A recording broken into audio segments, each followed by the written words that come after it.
Hi, I'm Megan, and welcome to Girl Talk.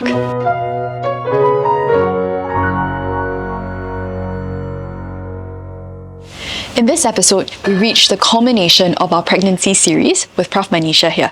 In particular, we'll be talking all things labour and delivery. Whether you're considering a natural birth, epidurals, or even a Caesarean section, there are many options and we'll cover it all today. Once again, this is part of our series called A Journey Through Pregnancy, where we previously covered the trimesters 1, 2, and 3, which you can check out on our Girl Talk podcast YouTube channel. So thank you so much for coming, Prof. And we reached the very exciting part now where you are welcoming your little one into the world. The end of this journey and beginning of a new one. Definitely. That's a very nice way to put it, Prof. And so, once we talk about this whole thing about delivery, as a very quick sort of side question, as an obstetrician, how many deliveries would you say was your maximum number of deliveries per day? Honestly, 7. Wow. Just in one day. Yeah, but that's not very common. I think that was just one random, very auspicious day. Wow. It just happened. But that was a tiring day. I see. Well, so I guess now that we're in this whole talk about deliveries, it's a very often daunting conversation to have for lots of expectant mums because there's a lot of options and a lot of permutations available. Do you mind potentially just bringing us through with regards to delivering the baby itself? What are some options they have here? The best way to deliver, most authorities feel, is by vaginal route. Right. Or a normal vaginal delivery. Of course, the other options are sometimes some women need help to deliver vaginally. That is when we use assistance or assisted delivery, which means using either vacuum cup application or forceps to help deliver the baby. But that's done through the vaginal route. And finally, some mothers have to be delivered by a Caesarean section. Right. In some instances, it's planned, and sometimes it's maybe an emergency. Right. Okay. In our hospital, or worldwide, mostly the statistics are, in developed countries, would be 70% women deliver by vaginal route, and 30% that vaginal route includes assisted delivery, which is about maybe 5 to 7%, and the rest by the way of a Caesarean section. I see. When we talk about this whole thing about normal vaginal delivery, could you tell us some pros, some cons, potentially what we need to do to prepare for the delivery? So nature made us as humans such that, and vaginal route was considered the most optimal route. Right. But of course, nature doesn't always get it right. So that is why we have to use the other options. Right. But the advantages of a vaginal delivery are that, it's natural. It gives a lot of satisfaction to the women, a sense of achievement. But not just that. Women can get up within a couple of hours or even, very quickly after giving birth. They can shower. The next day, they can go home within 24 hours. Wow. So the recovery is much faster. From baby's point of view, it has been shown that the babies that are born by vaginal route have better immunity against, allergies and stuff, and also have less chances of asthma and certain infections. Right. And of course, if you compare it in terms of cost, vaginal delivery is cheaper. But I feel that the most important thing is the incredible sense of achievement that the woman has. Yeah. Once they do it themselves. I see. It's an incredible feat that definitely the female body is able to, bring life into this world. I think it's like a trial by the fire. Yeah, definitely. But it's an amazing. Every time, I've been in this business for a while, but every time I deliver a baby, I think it's very good for us as well. Yeah, it's very beautiful. Yeah, indeed. Yeah, the whole process. So what are some cons then on the flip side? So sometimes for some babies and mums, the things don't go quite right. Right. So for example, they may get to 10 centimeters or full dilatation, but there may be some signs of, for example, fetal distress, or the mums get fever, or there may be, other reason to expedite delivery. In such cases, if they are suitable, if the baby's head is, quite low, and it's possible, we use assistance to deliver the baby, which may be either by the way of using a suction cup to deliver the baby, or the vacuum cup, or using forceps. Right. So that would depend upon the individual circumstances and also the skills of the obstetrician. Some people are more comfortable, but sometimes it's important to use it in certain circumstances. But, it ultimately leads to a vaginal delivery. There may be some implications of that, but if it's needed, it's needed. I see. It can prevent a C-section, because the other alternative to not doing an assisted delivery is a C-section. I see. Okay, which brings us, I guess, to the C-section. Yeah. Actually, before that though, if a mom wants to go for a normal vaginal delivery, what can they do to prepare themselves for the best possible experience and outcomes? So, good question, which I often get asked. So, as I mentioned, being active in pregnancy helps, particularly in the late third trimester. Right. So, long walks, squatting, climbing stairs. It's been shown to predict a shorter labor as well as a smoother labor as well. So that's helpful. Another question I often get asked is, how can I prevent tears during labor or delivery? So vagina is stretchy, so it can stretch.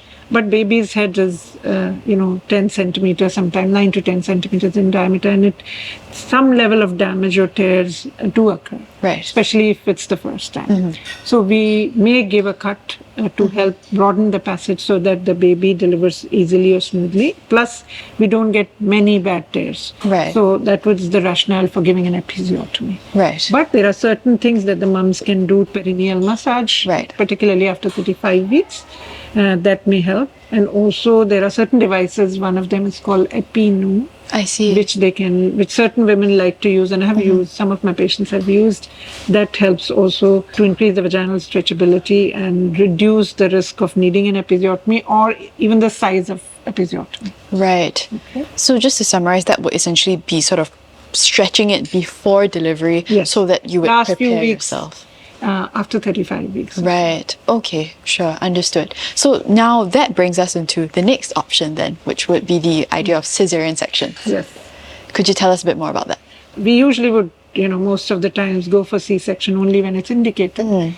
So there can be a planned C-section, which, maybe, for example, if somebody's had 2 C-sections or somebody has a placenta previa, which is when the placenta is low in position, or or baby is not lying in optimal position, that is, it's breech or transverse position, etc. Then we will plan a C-section usually between around week 38 or 39. In terms of complications, it's least likely to have complications of C-sections. However, there are sometimes Caesarean section cannot be predicted, and it may be needed if they say the labor is not progressing well. For example, for a number of reasons, the labor cervix may not dilate and get stuck. So we can't, beyond a certain point, we have to intervene because labor can't go on forever. Right. It can lead to infections, it can lead to problems for the mother, etc. So we have to intervene and offer a C-section. Sometimes the baby's heartbeat, becomes abnormal, and the mother is not going to deliver, or the cervix is not fully dilated. So we have no choice but to opt for a C-section. Okay, and there may be other indications as well. Right. I see. So a C-section is alternative to a vaginal delivery, and usually resorted to when it's required. I see. However, nowadays there is a small proportion of women who opt for a so-called maternal request Caesar, or they want to have a Caesar. So in that case, we would discuss the options, the pros and cons, and if they still wanted to go for a C-section, as long as they understand the implications that once they have a C-section, their chance of having another C-section in subsequent pregnancy is very high. Right. And they understand, then we would also plan for a C-section. I see. And actually, Prof, in the whole line of delivery, another sort of permutation or decision that people have to make is the choice of pain relief, because definitely delivery is not for the weak. Yeah. So what are some, they are strong, and what are some options that we can, have or use to help them feel better, to improve their experience? Yeah. I mean, most women will need some form of analgesia or pain relief, although I have to say a small proportion of women do without any method of pain relief. I admire them deeply. I wasn't one of them. So the options that we have, the simplest one is the gas and air, or the Entenos, where there's 50% nitrous oxide, 50% oxygen masks that is available in the delivery suite in every room, and you can use it in any stage of labor, even in the very late stages. So that can be used. Then there is an injection that is usually given in the very early part of labor, up to about 3 centimeters. That's given in the thigh. That's either morphine or pethidine. Right. And, it is a good method of pain relief for early labor. Right. Okay. However, Beyond that, if these two methods are not working, and if women need more pain relief, then they can ask for an epidural. Right. So epidural is essentially an injection in the mom's back, where a very fine needle is put in by the anesthetist, who are available around the clock in delivery suite. And once they are in the right space, or the epidural space, they thread a very fine catheter, and the needle is removed. And through that catheter, constantly a pain relief medication is put inside in that space, which blocks the nerves supplying the uterus. Right. So it gives, when it works well, it gives almost 100% pain relief. I see. So that'd just be a medication tube in the back. Yeah, and once they have given birth and they are ready, then that catheter is withdrawn or taken out, after delivery. And so, from what I understand, at least these are the options primarily available for people who deliver vaginally. Correct, yeah. There are some talk sometimes about anesthetists who say that it's too late to get an epidural. Could you tell me what that means a little bit?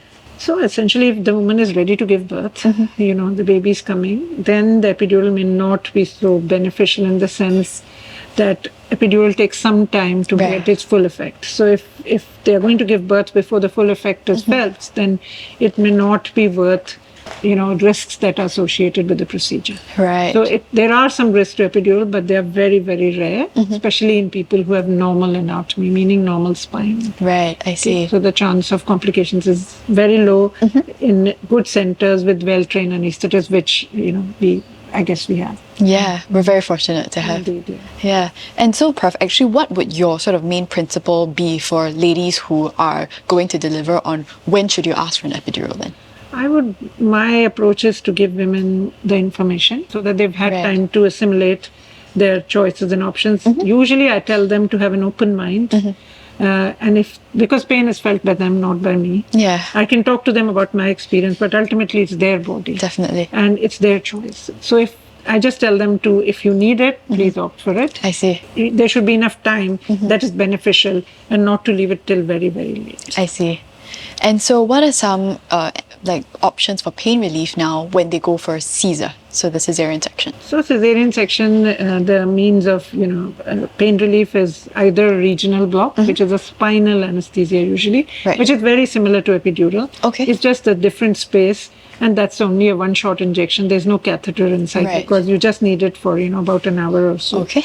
And the other means of anesthesia during C-section is a general anesthesia, where women are put to sleep. Right. That is usually rarer nowadays. More and more women have spinal anesthesia, which is considered to be safer, and also they are awake to hear the baby cry. So that's, I think, important as well. Very formative experience. Yeah. And it's less risky both for the mother and the baby. Right. And so now that we've covered sort of the several options that are available now, could you maybe just bring us through very quickly what one should expect during the entire labor process itself? So once the women, start experiencing contractions which are regular, that is every about 10 to 15 minutes, and they are increasing in intensity, may or may not be associated with maybe leakage of amniotic fluid, it's time to come to the hospital. We talked about red flag signs, so one has to remember that any excessive bleeding or less fetal movements, obviously, or even breaking the water bag or water leakage without contractions also requires them to come to the hospital because of risk of infection if labor doesn't happen. Right. So that's important. So it's time to come to the hospital. They would be assessed in the hospital by either a midwife or a doctor, and if they are in labor, then they would be obviously offered admission.